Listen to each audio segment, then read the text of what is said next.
Of course, you know he's been jumping on this and the other. And for me, I'm sorry I don't take him serious. Because in the same breath in Geneva, he said, to oppose Museveni, you must be out of the country. If you are not out of the country, you are either in jail or in the grave. But he returned. Is he in the grave? Is he in jail?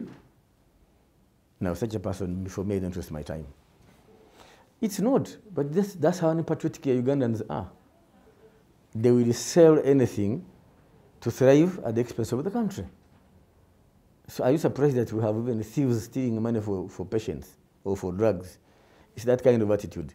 You have citizens that actually admire things of other countries, but they despise their own country.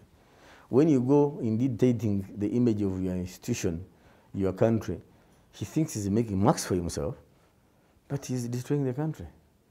Should he be prosecuted? You know your politics in this country. It will be harassment of a political opponent. They will know the damage he's doing to the country. Well, of course, the operation in Karamoja, codenamed of Salama kwa Wote, is proceeding well. We have continued to recover stolen animals. We have continued to arrest the thieves. We have also improved on deployments. Where there are gaps, they have been filled. So there's quite a lot of progress being done on the ground. Well, I think it's a historical aspect. Right from 1912, cattle rustling was an issue. That's how we ended up losing the territory called Western Kenya now. That was part of Uganda. But because of cattle rustling of the Turkana and the Karamoja, the British split our territory so that some of the rustlers could go to Kenya and others remained inside to manage them. So it's been a problem for a long time. Secondly, there was negligence of the region by both the colonial government and the post-independence governments. 3, with the disarmament succeeding in 2009, business in cattle grew tremendously. In the process, in my understanding, Karamoja was depleted of cattle, and yet demand was high. So people began stealing. And since stealing required having an advantage over your victim, people began looking for guns.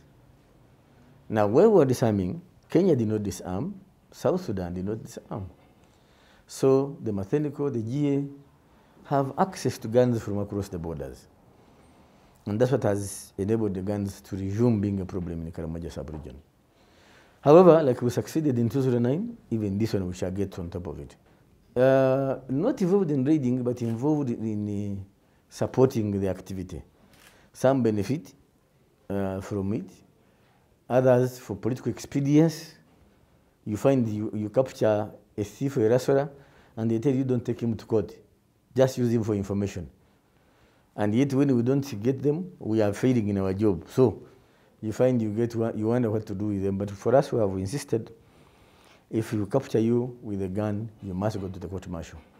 First of all, the geologists were killed by the Turkana of Kenya, who came to Uganda for grazing. 2, they were being escorted. Now it's when they split themselves into smaller groups that they were able to be ambushed by the Turkana warriors. We have been able to recover the guns that were taken from the UPDF soldiers. We have been able to recover, to get the criminals, and we're going to charge them in our court. That's the progress we found on that side. The warriors asked the interpreter, why are these people coming for minerals? This is our place. This is our place. What do they come to do here? As the team got scared because of the questions and exchange with the interpreters, our soldiers tried to move them away and leave the exchange to continue, but immediately they were shot. Embeera y'okwirinda mu Karamoja tugikuteeka nabwala. Era ekitundu ekyo ng'oggyeko abagezaako okuteeka ebyenzaali n'omunnyo mu nva, teyaliikiriza nnyo nga bwe kitunuulirwa. Kubanga nga bwe nabuuza MP Jo, abantu tebatambula kati embeera bw'ebeera embi tosobola kusanga abantu babulijjo nga bakola ki nga batambula. Yes, walimu okubba ente n'embuzi n'endiga, abantu bafe abamu battiddwa n'ababbi bano, naye omulimu tugukutte kannabwala nga UPDF mu operation egenda mu maaso. Ababbi bw'ataweerwa afiira mu mulimu ogwo, abalala bwe tubakwata tubatwala mu kkooti. Abalala bw'avaayo kyeyagalire n'aleeta emmundu tetumutwala mu kkooti, tumuta n'agenda. Kyenjagala okukakasa bannansi nti awabaddewo emiwaatwa tugizibye mu biseera ebitali byawala, nga bwe twalinya ku nfeete ekizibu ky'emmundu 29 nakati tujja kumalako ekintu. Guno muze edda baguyitanga gwa buwangwa. In fact babbanga ente eziwera nga gwe uliwo ekitalo nnyo ku kyalo.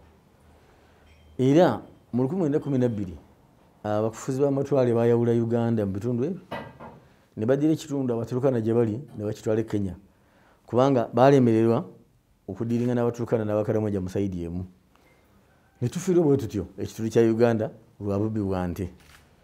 So kintu kyadda wabula obuzibu nti gavumenti y'abafuzi b'amatwale terina kyeyakola Karamoja kukyusa ku mbeera y'abantu.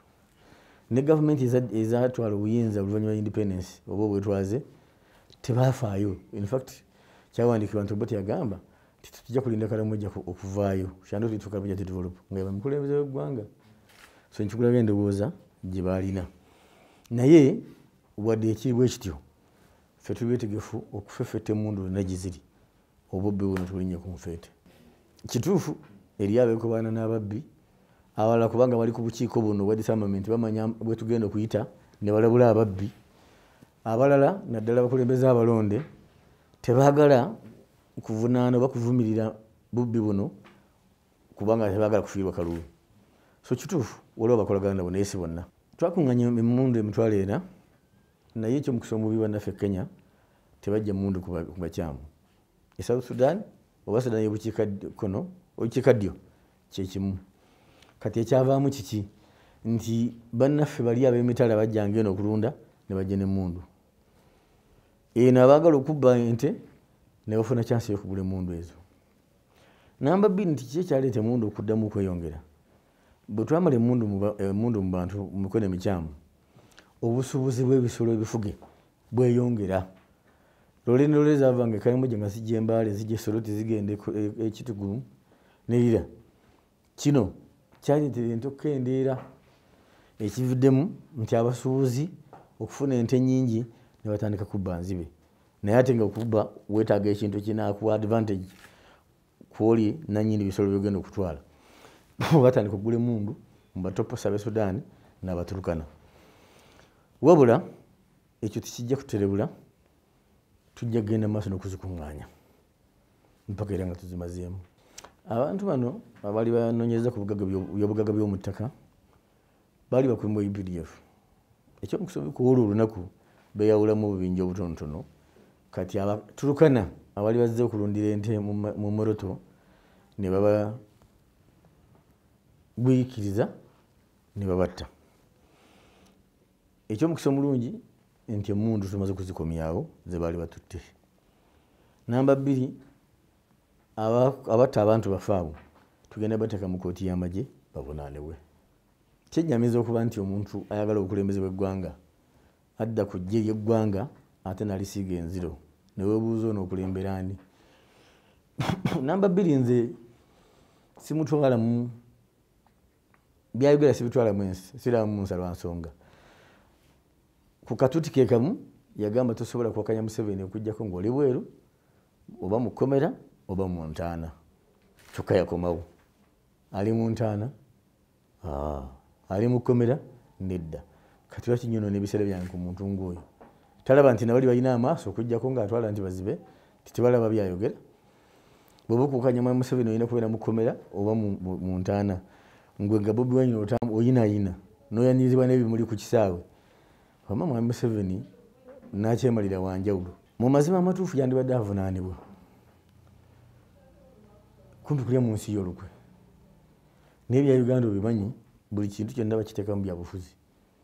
Kati mukwate kwajja nti lwakuba awakanya gavumenti Bannayuganda banyumirwa nnyo okuwanda ebyebweru ne bajooga ebyabwe. Kyekyo mukisa mubi. Twetaaga tusomese okwagala ensi yaffe.